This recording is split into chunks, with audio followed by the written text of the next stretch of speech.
Bueno, bueno, vamos a empezar la práctica, un día un poco diferente que los días habituales. Bien, entonces voy a compartir em, esto, la guía de enzimas que, que tiene más que nada algunos ejemplos, en este caso un ejemplo donde hay dos enzimas y... no. Es una enzima que se tiene que activar de alguna forma, pero a su vez, si vuelve a pegar algo, pasa a no estar activa. Pero bueno, este no lo vamos a hacer. Este de acá quería mencionarlo un poquito y después vamos a las simulaciones del de Selkov, que es el modelo que acabamos de hacer. Em, Este ejercicio, el segundo ejercicio, dice, suponga que un mismo sustrato es degradado por dos enzimas distintas, con cinéticas distintas, y bueno, pide modelar este proceso y después escribir las reacciones y después adimensionalizar y bueno, y poner los parámetros pequeños, todo eso. Entonces, esperen que lo voy a abrir en otra,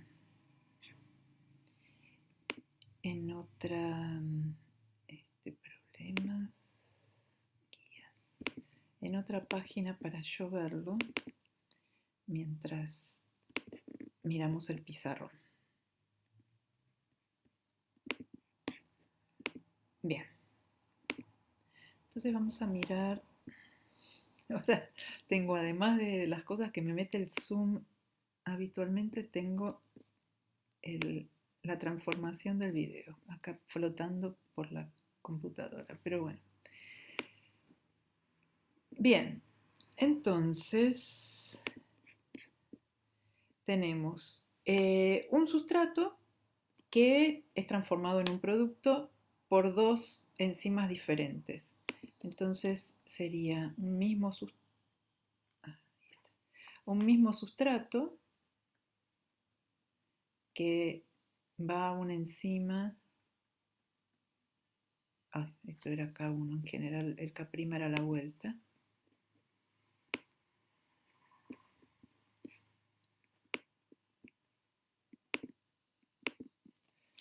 El K'1.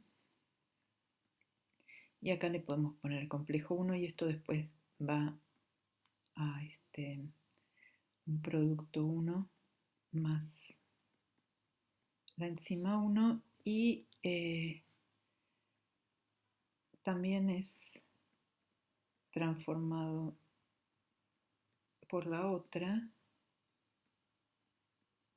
No, le vamos a poner un K3 porque ya había usado K2.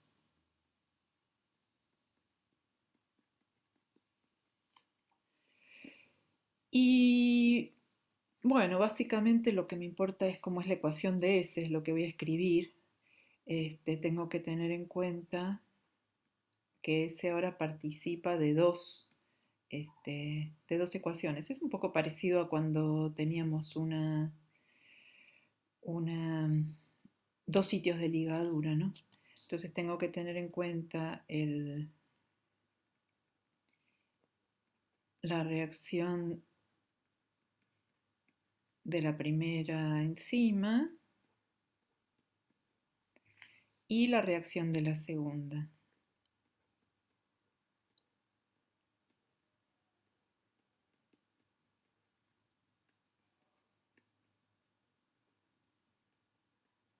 Ahí está.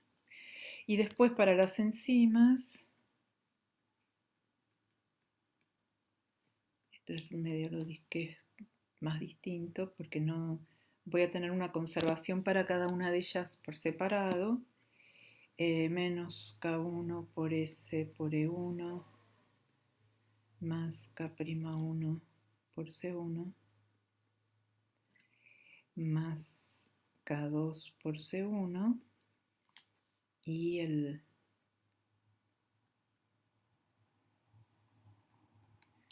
la otra, la que construye a C1, K1 por S por E1 menos K'1 por C1 menos K2 por C1. Y análogamente para la otra con K3 y K'3. Y lo que vemos es que cada una de estas enzimas, o sea, vamos a tener una igual a esta, pero con K3, K'3, K4, K4 nada más. Y lo que vemos es que E1 más E1 es constante, o sea que voy a tener una enzima 1 total constante, que es E1 más E1, y una enzima total de la otra, ¿no? De la E2 constante, ¿no? Porque estas dos, si suman sus derivadas, son 0. Esto es E2 más E2, con lo cual el E1 es E0,1 menos E1, y lo mismo con la forma libre de la otra enzima. Y eso es lo que se tiene que reemplazar acá. Y bueno, si miramos cómo es lo que dice que es la forma que tenemos que encontrar,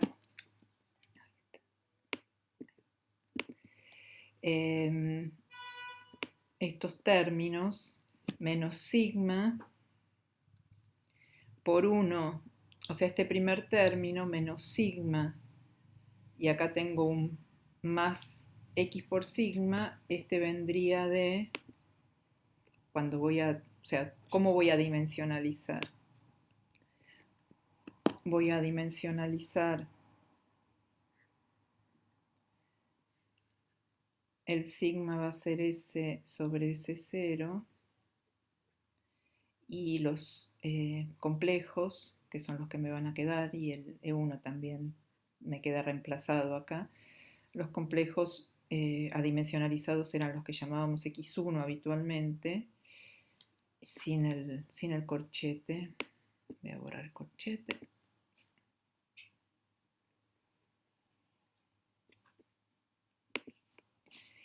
X1 es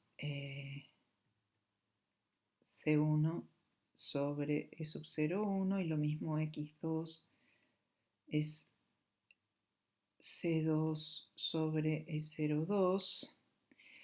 Y entonces estos términos, o sea, solo lo quiero, no es que lo voy a hacer en detalle, lo quiero un poquito hacer como un sketch de, se terminó de salvar el video, bien, como un sketch de lo que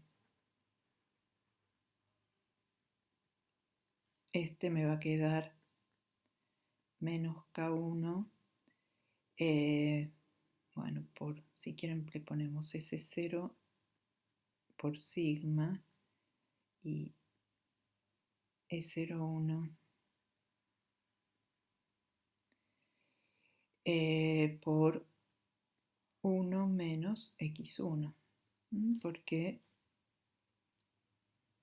E1 va a ser E01 factor común por 1 menos E sub 1 sobre E sub 0,1, o sea 1 menos X1, y después acá me va a quedar más K'1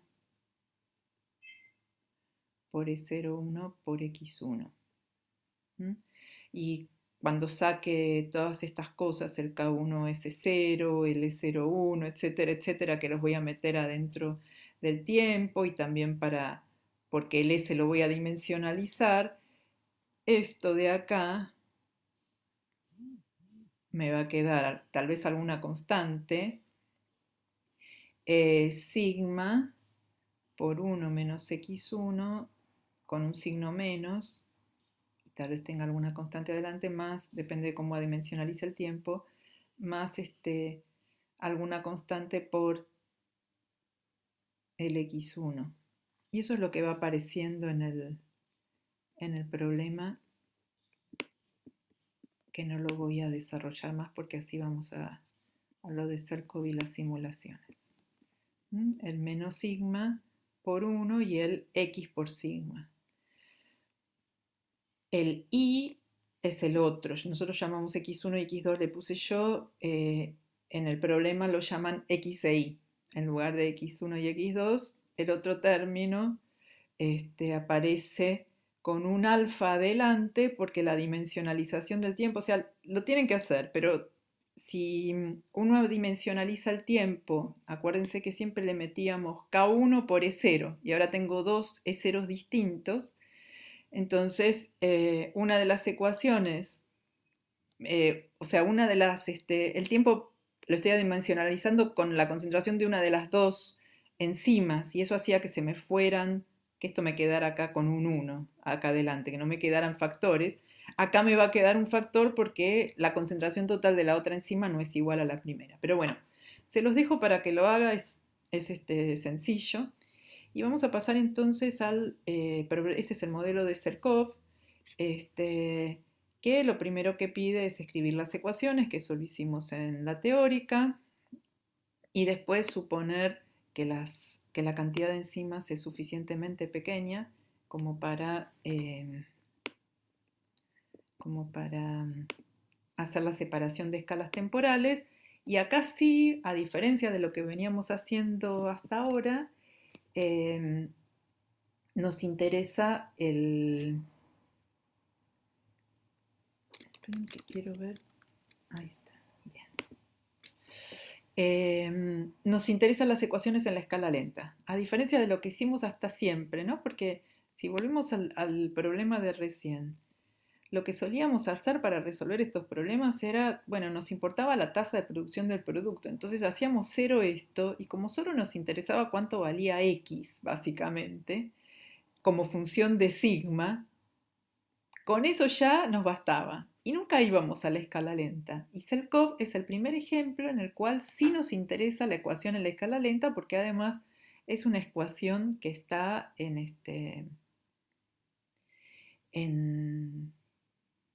dos variables, ¿no? Que no es en una sola variable, por el hecho de que el producto activa la enzima que genera su propia creación. Entonces, vamos a recordar cómo eran las ecuaciones de Selkov y vamos a ir a la parte de cómo eran las ecuaciones adimensionales. Estas. Voy a parar acá y vamos a volver esto.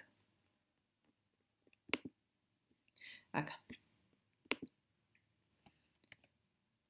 O sea, usando esta aproximación cuasi estacionaria, las ecuaciones en la escala lenta tenían esta forma. La concentración adimensional del ATP, que era el sustrato, tenía esta forma. La del ADP, que era el producto, tenía esta otra forma. Bueno, donde teníamos una expresión para nu, para alfa y para eta en función de los parámetros, y a su vez la función esta de sigma 1 y sigma 2 es esta función de, esperen que no lo veo, esta función de acá, de sigma 1 y sigma 2. Bien, entonces volvamos al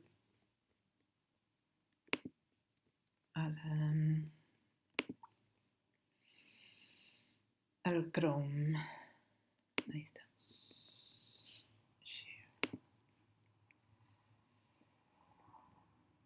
¿Dónde estoy? Ok. Bueno, acá tenemos el pizarrón, pero vamos a ir al código. Entonces, básicamente lo que yo quiero que ustedes hagan para explorar numéricamente, y ahora vamos a hacer algunas simulaciones, es tomar el código que ya estaba escrito para los problemas 8 y 9 de la guía anterior, de la guía de sistemas dinámicos, para reescribirlo para este nuevo sistema, ¿no? Entonces, para eso tienen como que entender un poquito cómo es la estructura del código y lo vamos a revisitar un poquito. Eh, bueno, bueno, primero es la parte que mete todas las librerías que hacen falta para los cálculos, ¿no? Ahí. Bueno, y después de eso tienes un código de resolución de ecuaciones, este, diferenciales ordinarias con un cierto método que está desarrollado acá. Lo que yo hice fue, en relación a lo que había escrito Federico, acá el max iter, el máximo, porque este es un código, un tipo de código que va corrigiendo el paso temporal para tratar de hacerlo lo más grande posible sin que se vaya la solución numérica lejos de la solución verdadera, ¿no? Y entonces hace una serie de iteraciones. Y lo que puse fue que este max iter fuera más grande que lo que él había puesto. Más que nada porque para las ecuaciones de Serkov hace falta ir un poquito más tiempo. Si a veces se me cortaba si no tenía, estaba con 10.000 y el max iter lo puse en 50.000. Bueno, todo el resto de las cosas las dejé igual, son las vinculadas a la forma de integrar las ecuaciones. Entonces ahora viene lo que es el problema. Entonces acá hay dos partes. El problema en sí, hay dos partes. Una es lo que me va a definir la parte derecha de las ecuaciones diferenciales. Y otra es el que llama a esa función. El que llama y le dice, bueno, dado que vos sabés cuánto vale la parte derecha, andámelo calculando entre este tiempo y este otro tiempo, o sea, integrame las ecuaciones. Y acá es donde se ve las cantidades un poco que uno está introduciendo para el problema. Y en este problema como tenemos dos variables, vamos a tener dos condiciones iniciales, una para sigma 1 y otra para sigma 2, que eventualmente las vamos a llamar x e y o algo así, pero bueno. Entonces le tengo que dar un valor de condición inicial para una de las dos variables y para la otra y lo pongo en un arreglo de esta forma. Después le digo durante cuánto tiempo quiero que integre en las unidades en las que escribí el código, vamos a decir 1500, y yo lo reescribí para poder integrar, para poder mirar simultáneamente dos parámetros, o sea, integrar un parámetro y después otro y comparar las soluciones. Bien, entonces acá se ve lo que significan los parámetros. Parámetros también, así como condiciones iniciales, están en un arreglo de dos dimensiones, ¿no? Que tengo dos entradas, uno para la condición inicial de sigma 1 y otro para la de sigma 2. En el problema de Serkov tengo 4 parámetros en las ecuaciones diferenciales adimensionales, en las que son para sigma 1 y sigma 2.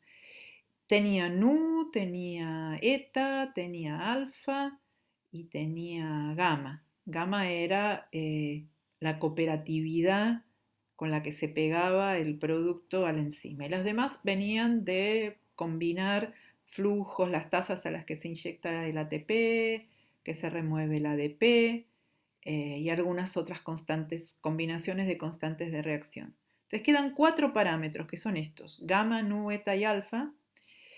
Y entonces los ponemos también en un arreglo, ¿no?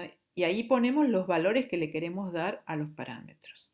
Entonces yo acá me lo anoté que este nu, que tiene que ver con los flujos, la bifurcación ocurre más o menos en punto 0,3. Entonces yo hice una simulación para un lado con punto 0,31 y otra simulación con punto 0,299 o alguna cosa de ese estilo. Entonces, este es el código que corre, que integra en realidad. Pero para poder integrar es la función que integra, yo le tengo que decir qué modelo tiene que integrar. Y el modelo es el que me dice la parte derecha, y eso está definido acá. Entonces, acá está el modelo que intercambia con el que le dice al modelo, calculame, integrame estas trayectorias, lo que intercambia son las variables y los parámetros. Estas dos cosas son las que se pasan entre ellos, entre el que le dice integrame, ¿ves? Y y el que dice integrame en realidad lo llama a integrar, que está más arriba. Integrar está, siempre me la salteo, aquí está, integrar. Integrar es una función que toma el modelo, toma el parámetro, toma las condiciones iniciales, toma el tiempo máximo y después una serie de cosas que las deja fijas. Entonces, el programa principal le pasa las cosas que no tiene fijadas. Integrar. Le pasa el modelo, le pasa los parámetros, le pasa las condiciones iniciales y el tiempo máximo de integración. E integrar lo que le devuelve a este problema, a este programa, a esta parte, que es la parte principal, le devuelve tiempo variable. O sea, yo cada vez que lo llamo me hace un paso, bueno, esto es tiempo máximo. Me da las variables como función del tiempo. Esto es un arreglo que me va a dar el valor de las variables y el valor del tiempo. ¿Por qué me importa el valor del tiempo? Porque el Runge-Kutta no usa un paso fijo, sino que lo va corrigiendo dependiendo de cómo converge el método. Entonces yo necesito saber para qué tiempos pudo calcular, porque como usó distintos pasos. Bueno, y como les dije, integrar necesita modelo y el modelo está acá. Y modelo le pasamos las variables y los parámetros. Los parámetros eran 4 que estaban en este arreglo, params. Y entonces acá adentro yo los defino con los nombres que me resultan más cómodos, que son, porque es como que modelo está escrito para cualquier modelo, por eso lo pudimos agarrar del otro muy fácilmente. Como tiene params, que es genérico y puede tener cualquier tamaño, es una cosa genérica. Pero para mí hacer cálculos me puede venir mejor llamar a esos parámetros con el nombre que les puse en las ecuaciones. Entonces al 0 lo llamaba gamma, al segundo elemento del array nu, al tercero eta y al cuarto alfa. Y después, bueno, las variables también, en lugar de llamar, están adentro de un arreglo que se llama vars y la primera componente corresponde a sigma 1 y la segunda a sigma 2, bueno, lo llamo x, y. Y después tengo que calcular la parte derecha de las ecuaciones y yo lo que hice fue calcular algunas cosas que me venían bien para no tener, porque se repetían en los cálculos. Y calculé también esa famosa función f de sigma 1 y sigma 2, pero calculé cosas intermedias, eso lo pueden hacer o no. Y estas son como me quedan las ecuaciones. Y lo que devuelve el modelo es cuánto hay que cambiar las dos variables. Y eso va a integrar, e integrar después me va a devolver el tiempo, que es un vector, y las dos variables. Bien. Bueno. Entonces vamos a hacer a ver, no me acuerdo si lo corría este sí, este no me acuerdo, pero vamos a correrlo. Y ahora vamos a integrar. Entonces esta es una integración que corresponde a un parámetro nu, que era 0.031. Y vamos a graficar. Acá ya gráfico.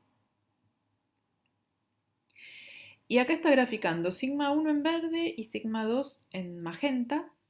Y está graficando en verde punteado el valor del punto fijo. Eso también se lo agregué, porque en el del problema 8 y 9 los puntos fijos eran fáciles, de antemano eran 0 o -1 o alguna cosa así. Y entonces estaban puestos así fácilmente. Acá los tuve que calcular, o sea, porque están calculados, ¿no? En el libro, si quieren mirar cuánto valen los puntos fijos, yo se los mostré en la clase, cuánto valen en función de los parámetros. Pero bueno, entonces lo que hice fue tomar el valor del punto fijo y repetirlo en un array tantas veces como tiempos calculó esta trayectoria. Entonces este es un array que tiene el largo del tiempo y multiplicado por el valor del punto fijo. Este es el y de equilibrio y el x de equilibrio.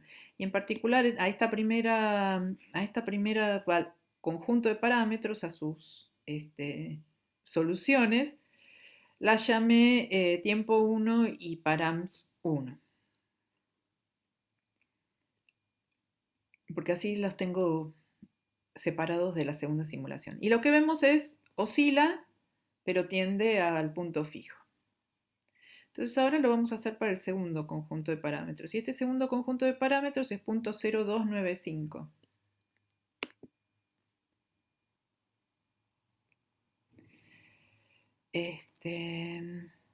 Y entonces ahora esto es copiado exacto lo anterior.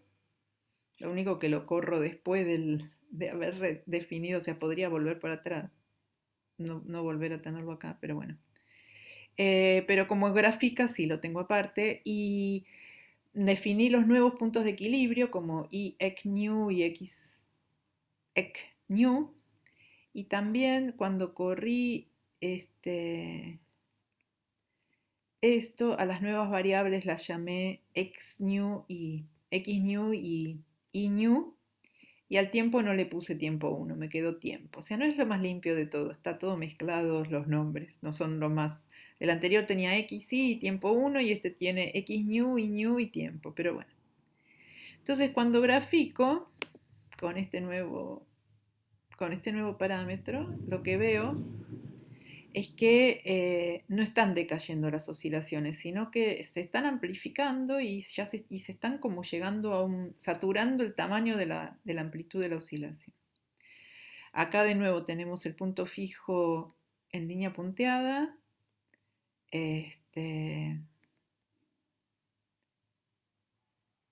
Mezclé, esperen que ahí me di cuenta de que mezclé el punto fijo, fíjense.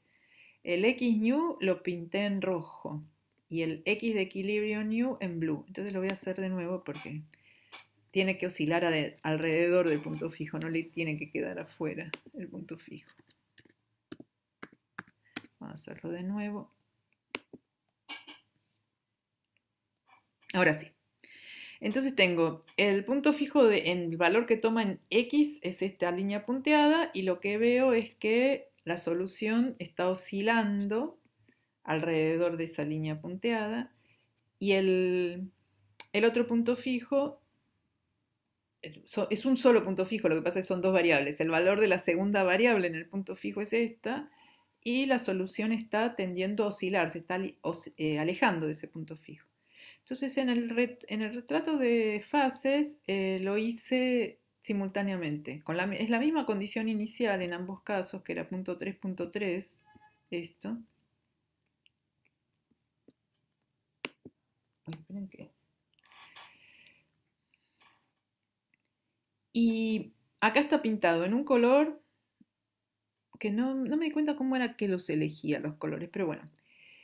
Parte de la misma condición inicial, 0303. Este es Y y este es X. Y estos son los puntos fijos para ambos parámetros. El que es ¿dónde está? Pensé que tenía un color que me iba a dar cuenta. Bueno, uno de los dos es el verde, me parece que es el punto fijo que corresponde al ciclo límite azul, y el rojo es el que al ciclo límite, a la trayectoria azul, y el rojo es el que corresponde a la trayectoria naranja. Entonces, la trayectoria azul es la que se obtuvo para el parámetro que era .031 de nu, del flujo. Y la naranja es la que se obtiene para el otro, .0299. Y lo que vemos es que, por más que están bastante cerca los parámetros entre sí, este va tendiendo al punto fijo y oscilando, y este se va alejando. Y si lo corro al segundo con un poquito más alejado de la bifurcación, o sea, si pongo un parámetro, 285 me parece que es el que usa el libro, el gráfico que yo les mostré en la presentación era el del libro, ¿no? ¿Qué ocurrió? Lo que ven es que las amplitudes son aún más grandes que antes, y si ahora grafico todo en el espacio de fases, el que iba al punto fijo medio que, ¿ven? Parto de la misma condición inicial y me alejo, me alejo, me alejo del punto fijo y tiendo a un ciclo límite. Bueno, y se pueden, esto barrido de parámetros no era lo que me parecía que tenía un bug, se puede estudiar distintos parámetros y ver cómo esto se va deformando. Otra de las cosas que sucede es que cuanto más cerca estoy de la bifurcación, las bifurcaciones son lugares donde, que voy a, acá, donde el punto fijo pasa de ser estable a ser inestable. Y el cambio en la estabilidad, acuérdense que habíamos hablado de autovalores, por más que no habíamos hecho cuentas de autovalores, el cambio en la estabilidad está asociado con que uno pasa de tener un autovalor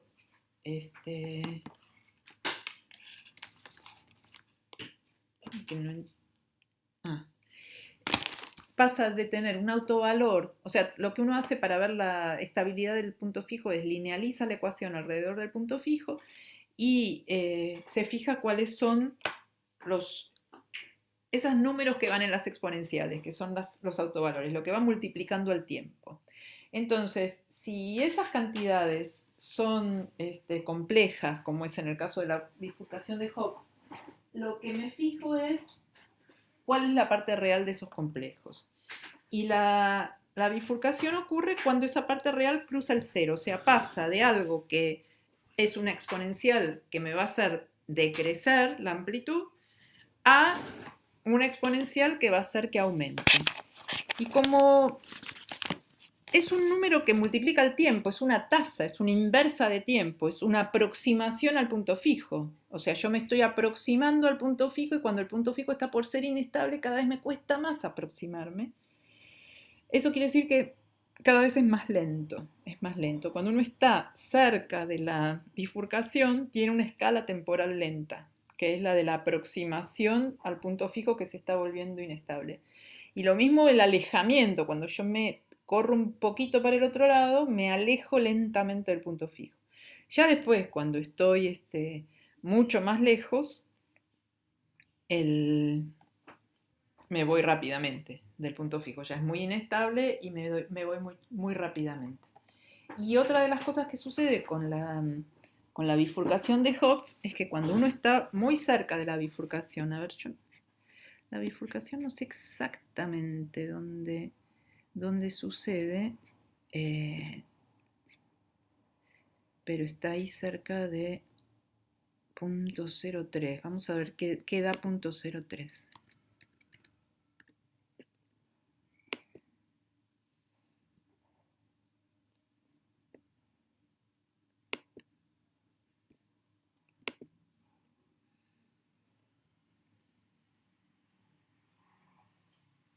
Bueno, lo que ven es que está disminuyendo. O sea, en punto 0,3 todavía es estable, pero en una escala de tiempo, fíjense que muy lentamente se está acercando al punto fijo. Si lo comparo con la anterior, que era esta, los dos están hechos sobre la misma escala de tiempo, llegan hasta 1500 al tiempo 1500.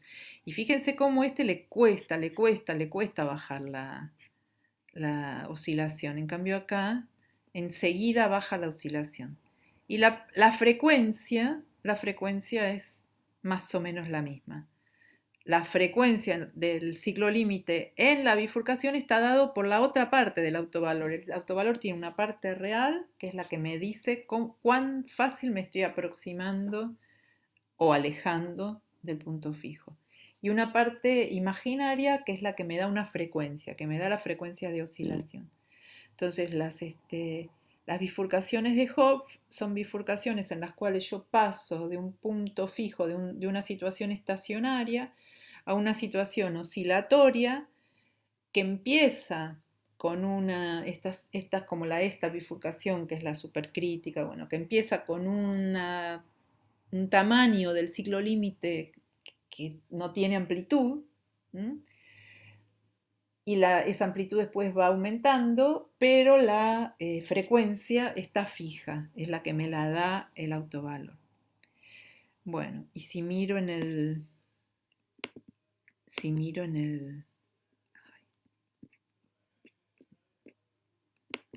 espacio de fases, ¿ven? Me estoy acercando muy lentamente al punto fijo con la nueva trayectoria, con esta nueva trayectoria.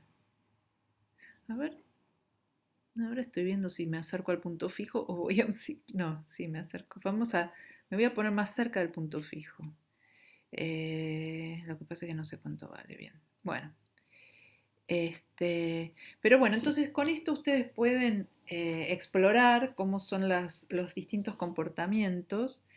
A ver, lo voy a hacer un tiempo más largo porque ahora me vino la duda de cuál es el punto fijo acá. Ah, no, está ahí adentro, está ahí adentro. Lo voy a hacer un poco más largo a la simulación para ver cómo tiende. Tiempo máximo, ¿dónde estaba? Esperemos que no se me corte. Acá.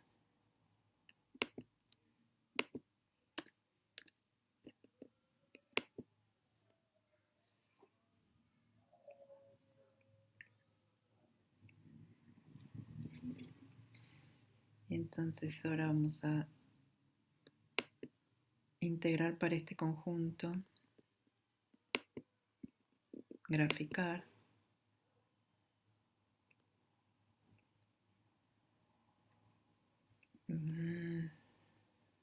No, ven, es este tema del máximo de iteraciones que no me lo voy a mandar a más grande. Porque a veces ese tiempo máximo no lo toma. Graficamos. Acá. Integramos. Ah, no, es que me equivoqué, me parece. Integramos acá. Ah, no cambió porque no había cambiado. Cambié en el otro tiempo. Ok. Como tengo dos cosas para integrar. Y ahora... Bueno, y ven que está disminuyendo. O sea, antes habíamos llegado hasta 1500. Parecía que se estaba planchando, pero no. Está disminuyendo muy lentamente. O sea, estamos del lado de la... Va de a poquito acercándose a su punto fijo. Pero estamos del lado en el que el punto fijo es estable. Pero le cuesta mucho a la trayectoria alcanzarlo. Bueno, vamos a terminar acá. No sé si me quieren hacer alguna pregunta.